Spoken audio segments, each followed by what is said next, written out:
Hi guys, welcome to another edition of Royalty and Style. My name is Adesheye Adebiyi, but most of my friends call me Toby, Oluwa Toby Loba. In the last episode, we talked about queen warriors who refused to bend the knees for the colonial masters. But on this episode, we'll be focusing on the kings that ruled without thrones, king that ruled in people's heart.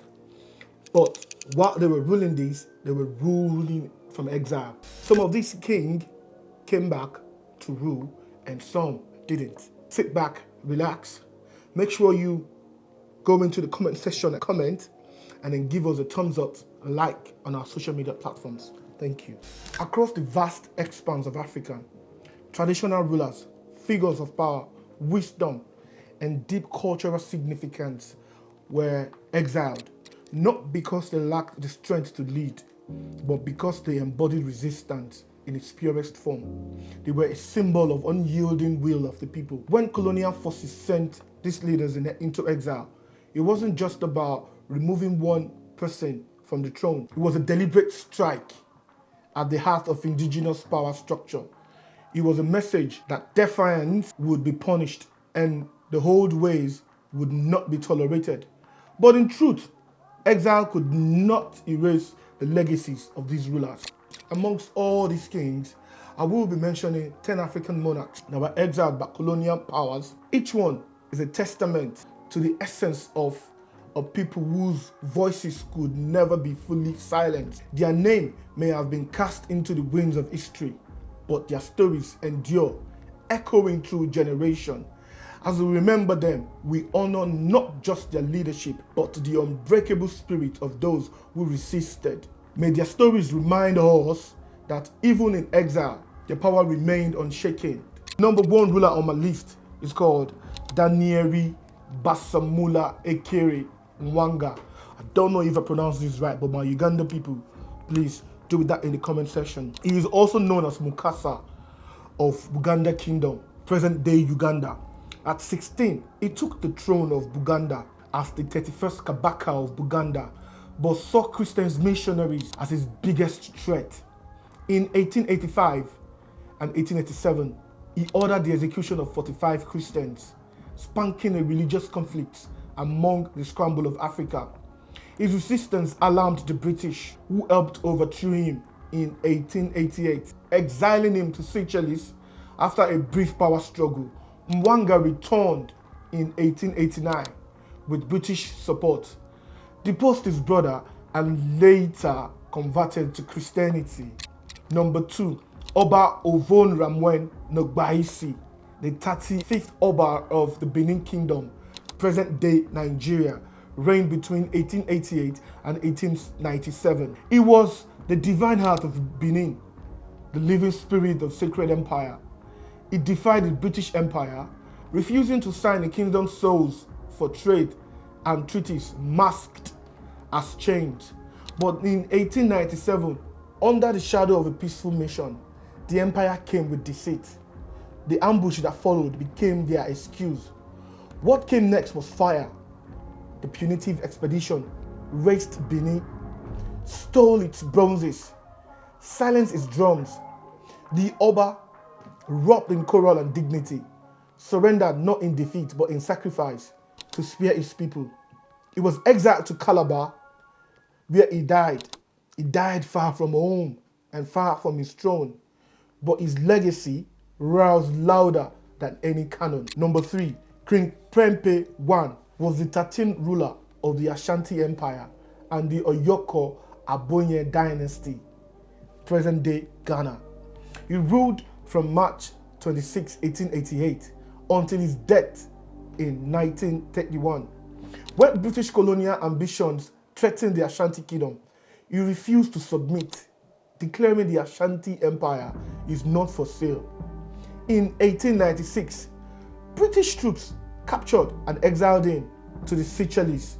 Despite this, his spirit remained unbroken, and he taught his people that pride and dignity could never be subdued. After 24 years, he returned in 1924, greeted by an outpouring of love from his people. Though the empire had changed, his strength remained. He revived traditions, and restored Ashanti pride. His famous saying is, the soul of Ashanti was never conquered. Ashanti Shana. Number 4, Oba Kosoko reigned as Oba of Lagos from 1845 to 1851.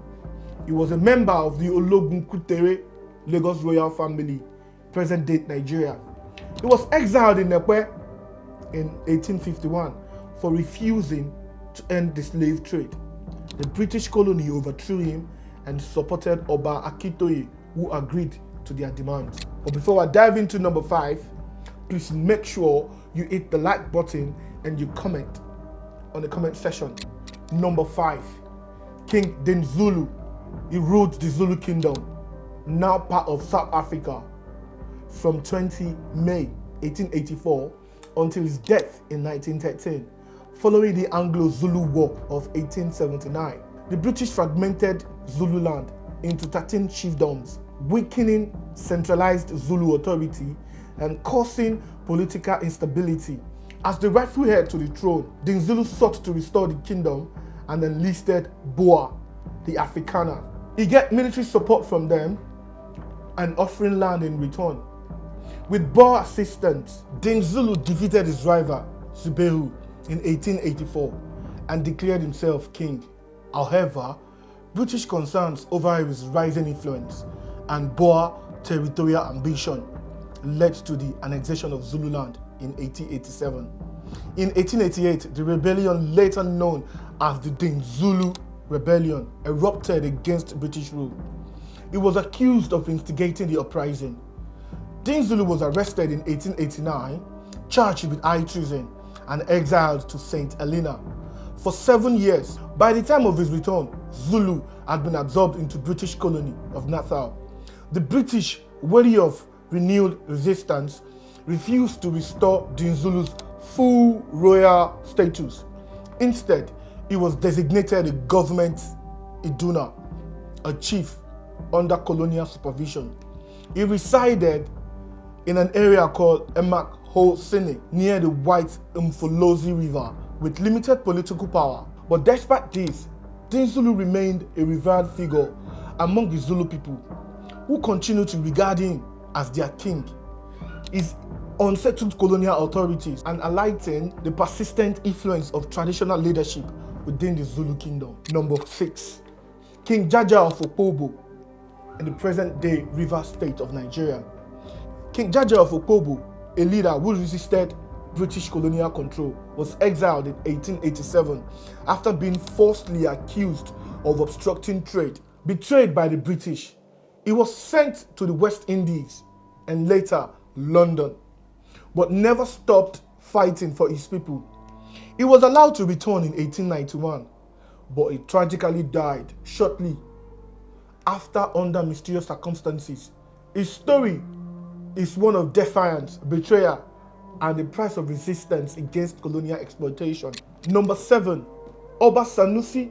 He served as the Oba of Lagos from 1928 to 1931, during a period characterized by heightened political tensions and increasing colonial encroachment on traditional authority. His relatively brief reign ended in controversy when he was deposed and exiled in 1932, an outcome shaped by both internal palace rivalries and the broader objectives of British colonial governance in Nigeria.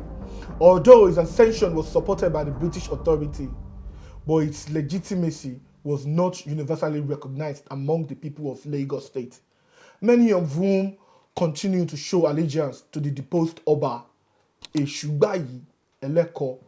Number 8, King Lobengula Kumalo ruled from 1835 till 1894. He was the king of Ndebele Kingdom, present-day Zimbabwe, and probably some part of Zambia. He signed the Rood Concession. The Rood Concession was a written agreement granting exclusive mining rights in Matebe land and Mashona land, and probably some neighboring territories. He signed this agreement with the belief that it granted them limited mining rights. But the British representative who Cecil Rhodes sent as a delegate, going straight forward with King Lobengula. These representatives are Sir Achilles Robinson, the British High Commissioner for Southern Africa at that time, Charles Rood, an experienced negotiator. He was selected to lead this negotiation owing to the pre-expertise in dealing with the Boer farmers. However, the terms and conditions of this concession, this agreement, they were deliberately misinterpreted, enabling Cecil Rhodes. Now, let me tell you about Cecil Rhodes if you've not heard of him before. Cecil John Rhodes. He was a British South African mining magnate, an influential political figure in Southern Africa. He served as the Prime Minister of the Cape Colony from 1890 to 1896. Rhodes played a key role in the expansion of British influence in that region. And through the British South African Company, he was instrumental in founding of the territory formerly known as Rhodesia, present-day Zimbabwe and Zambia. By 1893, tensions escalated into the First Matabele War. Armed with superior weaponry, including the deadly magazine gun, the British South African Company forces invaded and overpowered the Ndebele Kingdom. Despite their formidable warrior strength, the Ndebele capital, Bulawayo, was captured and King Lobengula fled to avoid capture. He died in exile in 1894, likely from illness. King Lobengula's death effectively marked the collapse of the Ndebele Kingdom. In the aftermath, British colonial authority was solidified and the territory was incorporated into what would become Southern Rhodesia, later known as Zimbabwe. Number 9. Muhammadu Atahiru I was the 12th Sultan of the Sokoto Caliphate, reigned from October 1902 until March 15, 1903. Well, if you're wondering where Sokoto is in the present-day Nigeria in the north.